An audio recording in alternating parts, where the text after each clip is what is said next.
So my name's Yasmin and I go to Light Church. Recently, we've just finished a series called Uncertain. And during this series, it really reminded me of a time that God came through to me in a time of uncertainty. I wanted to share this story with you for a bit of an encouragement and also just to share part of my testimony of how I've come up to the north and particularly in Blackpool, where I am now. So as you can still hopefully tell from my accent, I'm originally from London. I came to the north to study at Lancaster University, and during my time at Lancaster, I felt a really strong call from God to move to Blackpool, to plant a church and reach the people of Blackpool. It was really exciting and there was a group of us going. When I reached the end of my time at university, there was some relational breakdown that happened. And as when you're young and a bit immature, it was all very dramatic. But I remember driving home in my parents' car and feeling really alone and feeling really frustrated and a lot of anger as well. And I sat in that place for a while. Those university summers are long, and I sat in a place of just real anger and a real uncertainty of going to Blackpool. I just really didn't want to go anymore. And I allowed myself to feel like that for a while. But there came a point where I knew I had to make a decision. I was sitting on a bed in my parents' house in their little box room, and I remember just feeling like a bit lost, and I knew I needed to make a decision about what to do. I saw on the bedside cabinet that there was a Bible, and I hadn't picked up a Bible in ages, and I hadn't really even acknowledged God in this decision, but I reached for it, and I think in my soul, in a sense of desperation, I just went, God, what do I do? What do I do?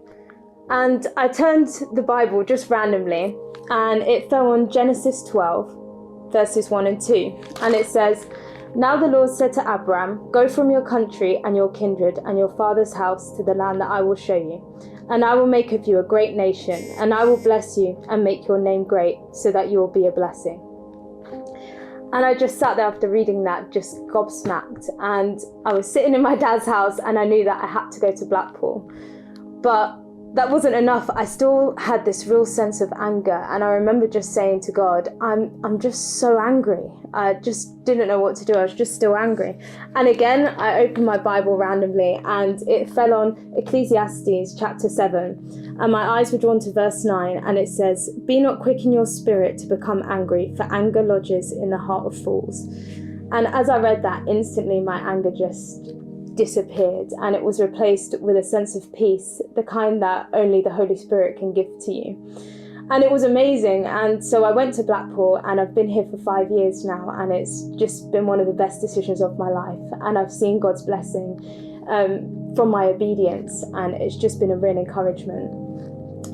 And I'm not necessarily advocating that we start randomly flicking our Bibles and hoping that verses fall that apply to our lives.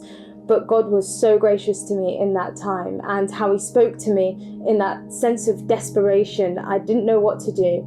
I wasn't ready to try and, say a big prayer, but he honored the fact that he spoke to me very, very clearly through his words. And I'm just so grateful for that. I know that God speaks to us in different ways, whether through his word, through the Holy Spirit, or through our community, but sometimes really stick with us and have a big impact in our life. And I really want to just encourage you today to sit and reflect that if this story has reminded you of a time where you felt uncertain, to just really stop and acknowledge God. And one of the verses that keeps cropping up again in this series of uncertainty is the one in Proverbs, one of my favourite verses, where it's trust in the Lord with all your heart and do not lean on your own understanding. In all your ways acknowledge him, and he will make your path straight. And I really hope that that's encouraged you today.